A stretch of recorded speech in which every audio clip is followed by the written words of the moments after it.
Bueno, en primer lugar, pedir perdón sobre todo a los ponentes porque se me ha ido un poco de las manos la situación y esto es una ponencia de 3 personas, entonces simplemente quería explicitar eso. Entonces ahora, sin más rollos, voy a dar la palabra al profesor Aurelio Sáenz.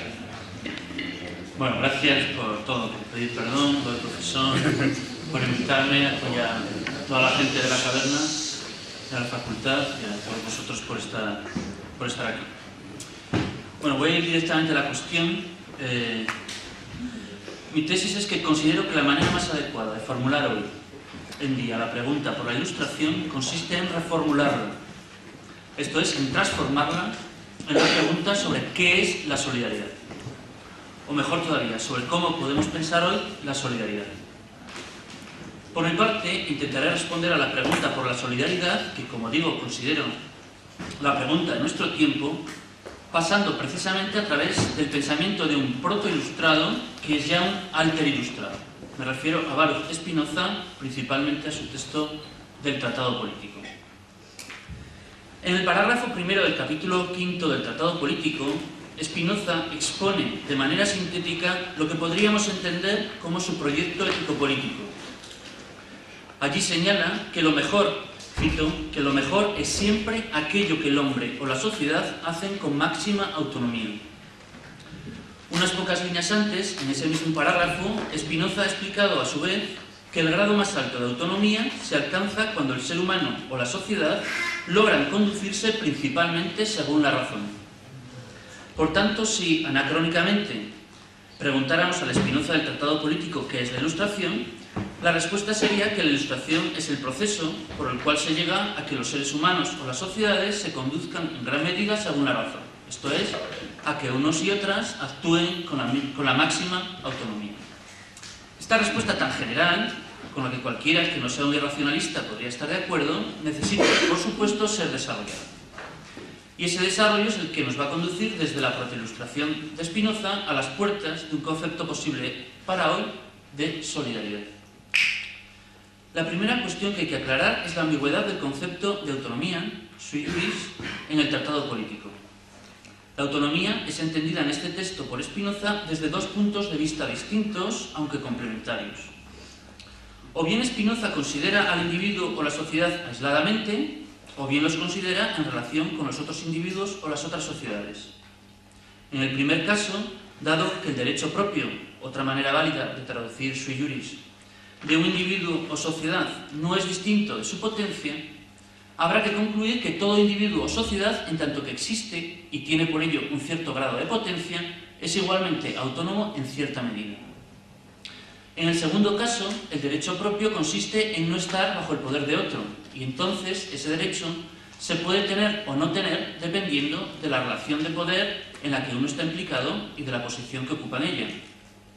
Provisionalmente, y con el solo propósito de hacer más clara mi exposición, llamaré autonomía únicamente a la primera, o sea, al derecho o potencia de un individuo o sociedad considerados aisladamente. Y para la segunda, para la idea de no estar sometido al poder de otro, utilizaré el término independencia.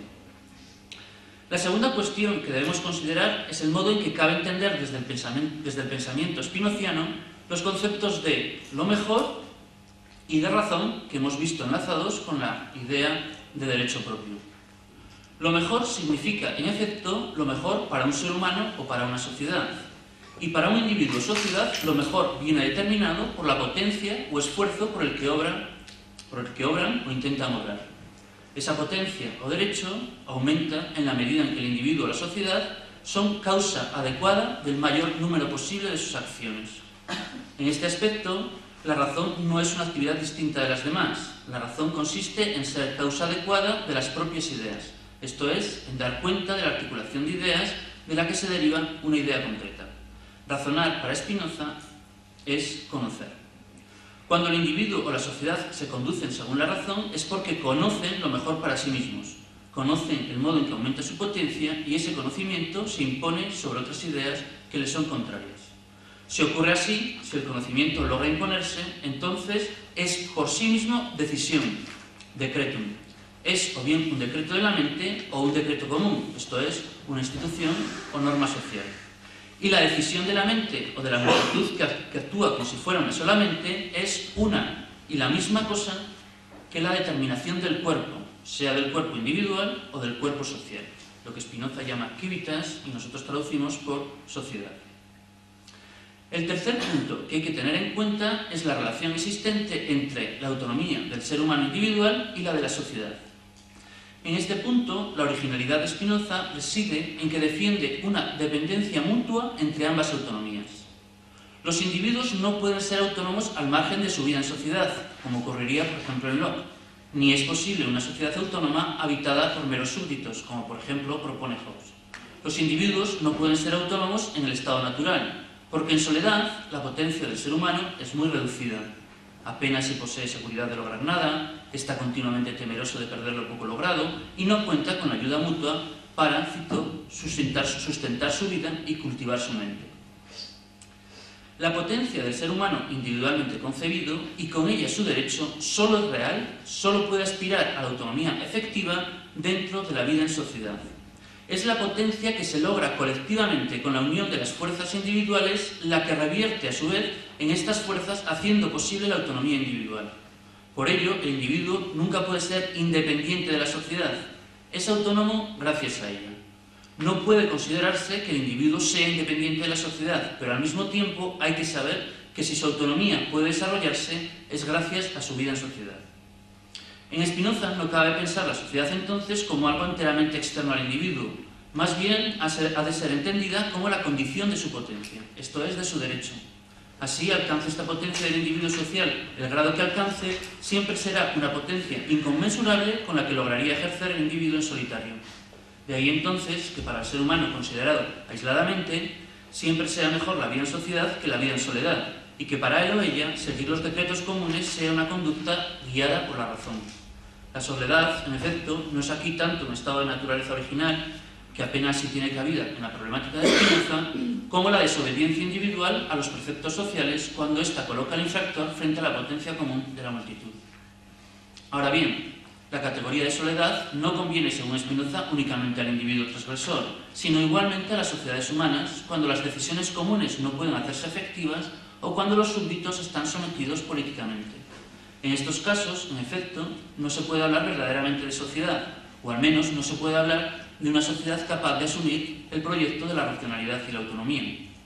La soledad es por ello el límite tanto del individuo social o ciudadano, como de la sociedad. Y tanto respecto al ciudadano como para la sociedad, ese límite significa la condición de efectividad de su potencia, es decir, de la misma manera que no puede haber individuo efectivamente autónomo excepto en sociedad, tampoco puede haber sociedad efectivamente autónoma excepto aquella cuya potencia es la de una multitud compuesta de individuos ya autónomos en cierto grado. La sociedad, que es condición de la potencia de sus ciudadanos, es ya una sociedad con un cierto grado de autonomía, es la sociedad de una multitud libre, dice Spinoza, una multitud que se mueve más por la esperanza que por el miedo, más por pasiones alegres que por pasiones tristes, que procura cultivar la vida y no simplemente evitar la muerte. Esto es aquella cuyos individuos se conducen en buena medida guiados por la razón. La interdependencia entre la potencia o autonomía de la sociedad y las potencias o autonomías de los ciudadanos es el principio fundamental de la filosofía ético-política spinoziana. Y el concepto que rige sobre ese principio es la identificación del derecho del Estado o de las máximas autoridades con la potencia común de la multitud. La potencia de la multitud no es la suma imaginaria de la potencia de todos los individuos, sino la concurrencia concreta de las potencias individuales que hace que todos los ciudadanos juntos alcancen una potencia mayor que la que puede ejercer cada uno por separado. La potencia de la multitud es, por supuesto, la de una cosa singular, y es, en esa medida, finita. En el marco de la filosofía de Spinoza, eso significa, además, que la multitud está necesariamente imbuida de pasiones en mayor o menor grado y, por tanto, atravesada por tensiones y conflictos. Sin embargo, aunque finita, la potencia de la multitud no deja por ello de ser aquello que la multitud realiza como causa adecuada, el esfuerzo por el que obra o intenta obrar. En el Tratado Político, Spinoza dice que la multitud ejerce su potencia cuando se conduce como si poseyera una sola mente, esto es, cuando busca aquello que la razón enseña que es útil a todos los hombres, y mientras así actúan. Ahora bien, ¿qué es lo más útil para todos los hombres? Lo más útil para todos, juntos y por separado, es buscar la interdependencia más completa posible entre las potencias de los ciudadanos y la de la multitud. Lo más útil es tender a que la potencia de la multitud revierta en el aumento de la potencia de cada uno de los ciudadanos y evitar así que sea la ocasión para fomentar sus pasiones, sobre todo su miedo y su ambición. Y también, al mismo tiempo, lo más útil es esforzarse porque la potencia de cada uno contribuya a la potencia común y no quede trabada o sea destruida por otras fuerzas más poderosas. Es decir, lo más útil para todos los hombres es buscar lo que Spinoza llama concordia. La concordia spinoziana es lo que voy a proponer renombrar como solidaridad. Aquella forma política que al hacer que los gobernantes y la multitud coincidan exactamente, pone en práctica de manera absoluta la interdependencia entre la potencia común de la multitud y las potencias de los ciudadanos, o concordia, o solidaridad, la llama Spinoza democracia. La democracia es, por ello, el régimen que permite evaluar las medidas que es necesario adoptar en los dos restantes regímenes de la tipología clásica, monarquía y aristocracia, para que estén organizados de la mejor manera posible. Si traducimos este esquema a los conceptos de la ética, diremos entonces que la democracia es el conatus de toda colectividad humana. Toda colectividad humana, incluido el régimen más tiránico, se esfuerza por perseverar en el ser. Ahora bien, la potencia de ese esfuerzo no es igual en todas las formas políticas, sino que será mayor cuanto más se aproxime a la forma democrática, ya que con esa forma la multitud consigue en mayor grado ser causa adecuada de sus acciones. El deseo racional de la multitud es por ello siempre democrático.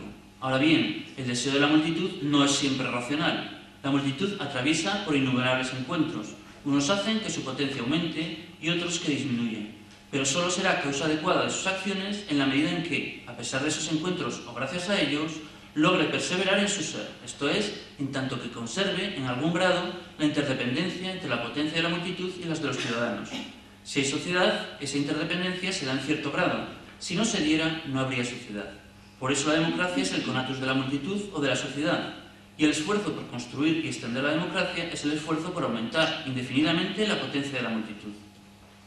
¿Qué ocurre entonces cuando la sociedad, en lugar de articularse racionalmente según el principio de la interdependencia de potencias, lo hace pasionalmente, instituyendo una separación estructural entre gobernantes y gobernados?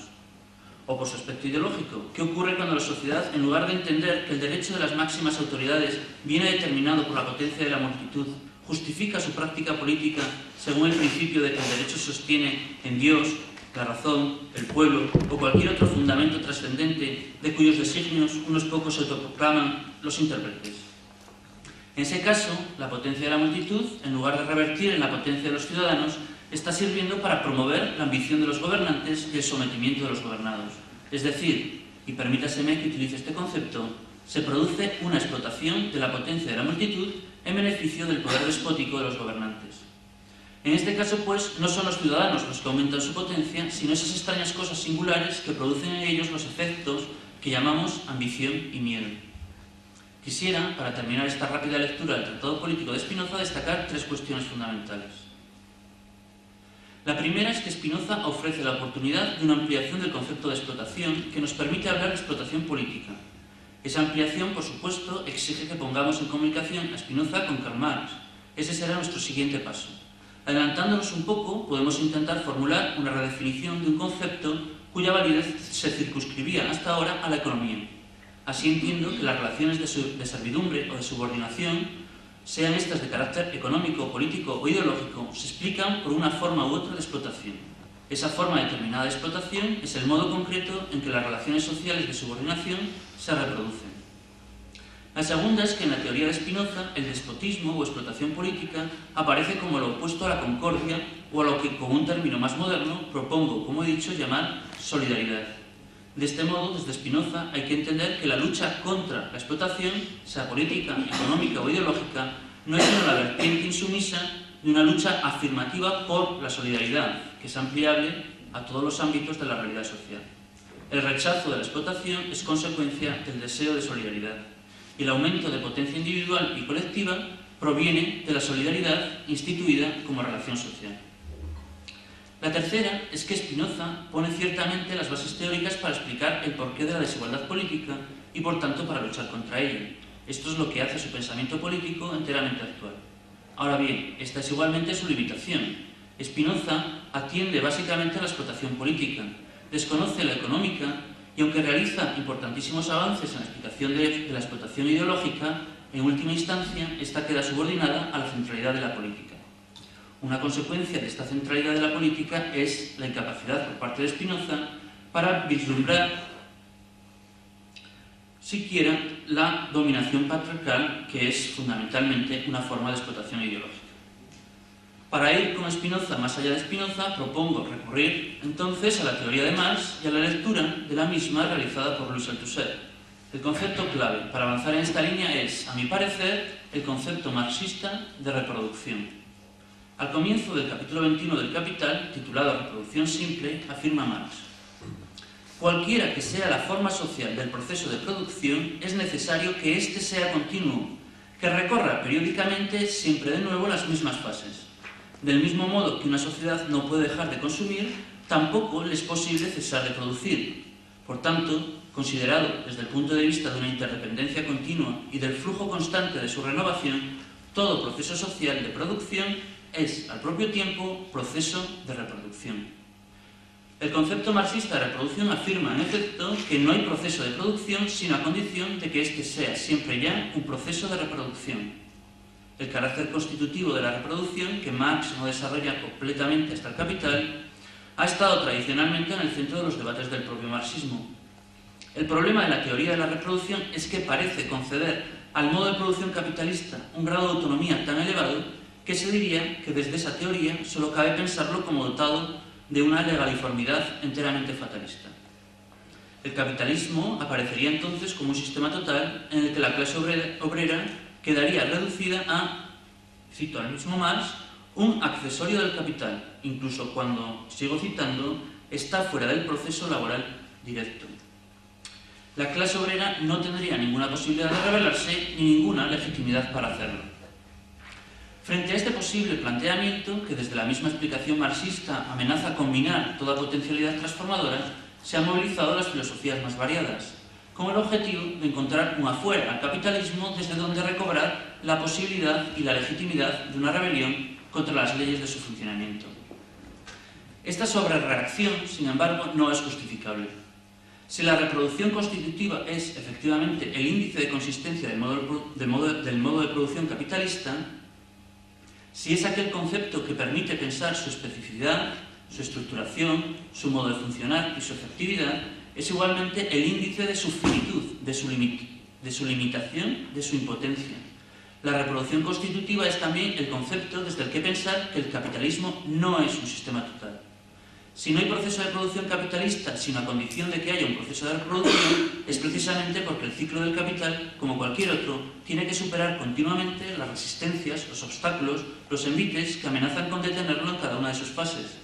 Si no hay proceso de producción capitalista, sino a condición de que haya un proceso de reproducción, es porque una infinidad de otras fuerzas se resisten continuamente a ese proceso. El carácter constitutivo de la reproducción es también el índice de la diversidad de antagonismos que erosionan al modo de producción capitalista y a cualquier otra estructuración social, no nos engañemos, y sin los cuales la producción capitalista no necesitaría ser al mismo tiempo reproducción, sino que se desenvolvería en un espacio de rozamiento cero, de pura presencia, entonces sí, de sistema total. En efecto, según la teoría marxista de la reproducción, ninguna producción, o más en general, ninguna acción, es origen primero, sino que toda producción tiene al mismo tiempo que ser producida, esto es, tiene que ser reproducida. Y en esa dependencia respecto de la reproducción reside tanto su consistencia como su finitud. En Ideología y aparatos ideológicos de Estado, Althusser desarrolla de manera significativa el concepto marxista de reproducción. En el capítulo 21 del Capital, Marx había explicado la reproducción capitalista como producción, cito, producción y reproducción de la relación capitalista misma, por un lado el capitalista, por el otro el proletariado. A diferencia de George Lukács, que en Historia y Conciencia de Clases interpreta inmediatamente la reproducción económica de la división de clases como reproducción de una totalidad social, Althusser considerará que la reproducción económica de la relación capitalista requiere de unas condiciones políticas e ideológicas y que estas condiciones poseen una especificidad propia, esto es, su mecanismo de funcionamiento es irreductible a la dinámica económica. Entre las críticas que recibió el artículo Ideología y aparatos ideológicos de Estado de Althusser, Dos de las más importantes van dirigidas expresamente contra la reactivación que ese texto efectúa del concepto de reproducción.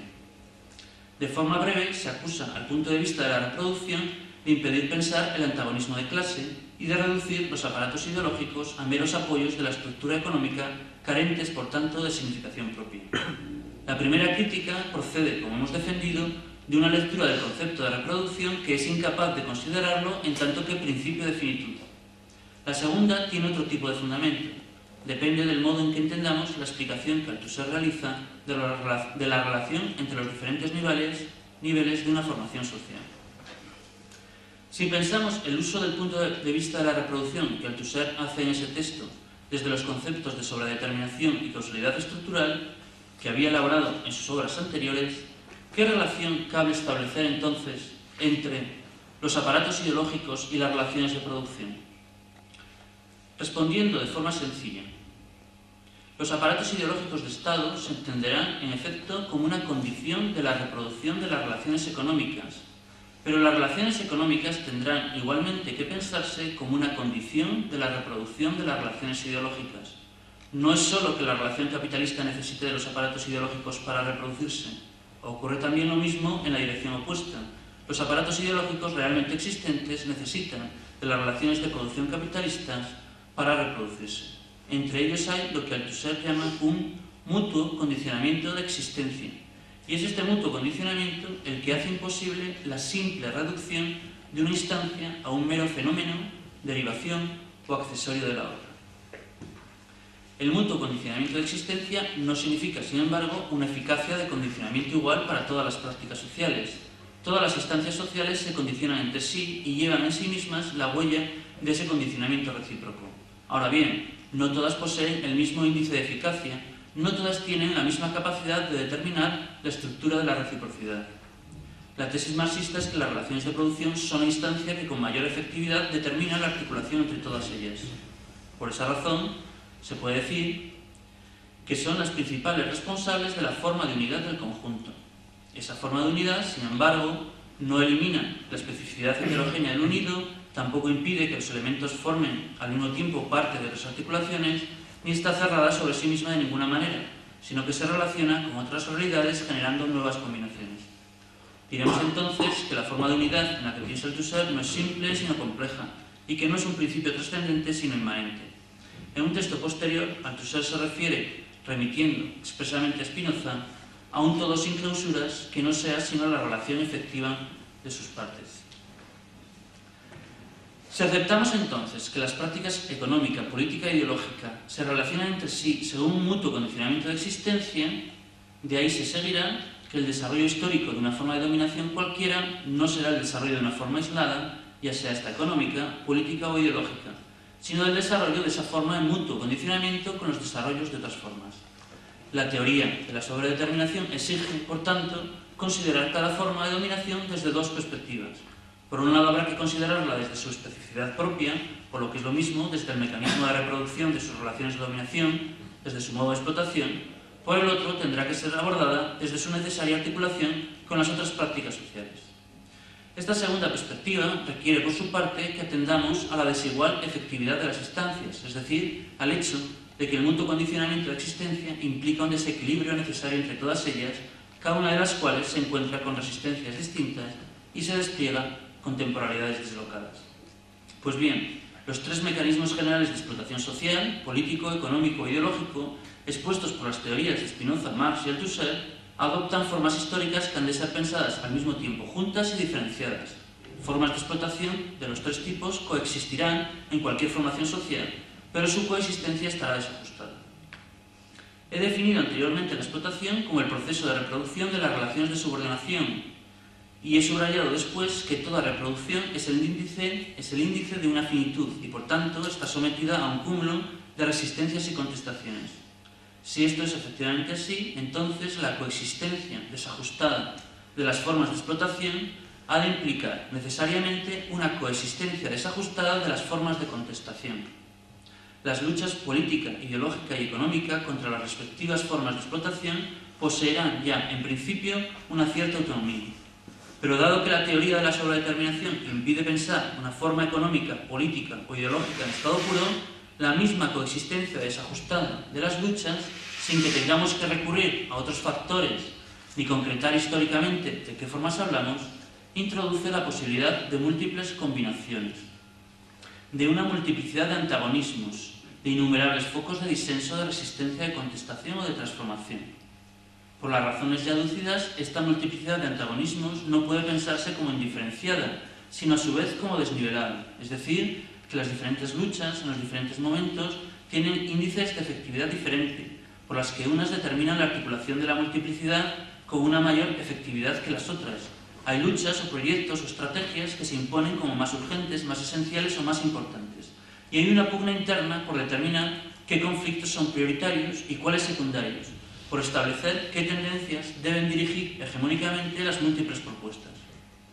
En contra de lo que a veces se suele plantear, el carácter necesariamente múltiple de las luchas contra la explotación no es por sí mismo un aspecto positivo o negativo de las mismas. Las luchas son múltiples porque son finitas. En buen espinozismo, la unidad sustancial solo corresponde a lo absolutamente infinito. En razón de su finitud constitutiva y de su carácter necesariamente múltiple, ninguna de las luchas singulares puede tener garantía absoluta de que en su ofensiva contra una o varias formas de explotación no esté promoviendo o descuidando otras. Ninguna de ellas entonces puede ser declarada como enteramente justa o ajustada. Ninguna está libre de contradicción. Ninguna puede separarse absolutamente de aquello contra lo que lucha.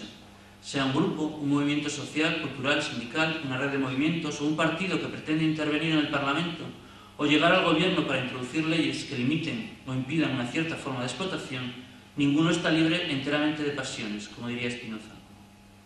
Es en este terreno pedregoso y accidentado de la multiplicidad de antagonismos donde hay que plantear en la actualidad la cuestión de la solidaridad como lo mejor para nosotros. Para ello, de la misma manera que hay que saber que ningún proyecto de liberación se libra de la contradicción, no hay que dudar tampoco de que a todos ellos les mueve el mismo deseo de solidaridad.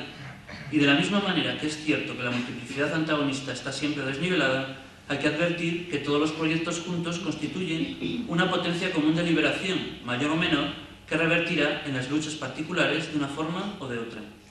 En consecuencia, al nivel de la multiplicidad de antagonismos, la solidaridad no podrá ser muy distinta que al nivel de la sociedad entera. Lo mejor para la multitud antagonista es el aumento de su potencia común que revierte en el aumento de la potencia de cada uno de los múltiples proyectos críticos de los que está compuesta. Concluyendo, la pregunta por la solidaridad, que desde mi punto de vista reformula la pregunta por la ilustración en la actualidad, se responde diciendo que, por su lado resistente, la solidaridad es un esfuerzo contra las formas históricas de explotación política, económica o ideológica y sus efectos, un rechazo de la tristeza que esas formas producen necesariamente en nosotros. Pero el rechazo no es otra cosa que una consecuencia de la afirmación. Por su lado constructivo, la solidaridad es el deseo de aumentar la potencia común de una multitud libre. En lo que respecta al pensamiento, este deseo depende del conocimiento activo que se posea de la multitud antagonista como composición de fuerzas heterogéneas y finitas, y además de que se infiera de ello que la multitud libre solo puede acrecentar su potencia común y su autonomía si aumenta la potencia y la autonomía de las fuerzas singulares que la articulan. Gracias.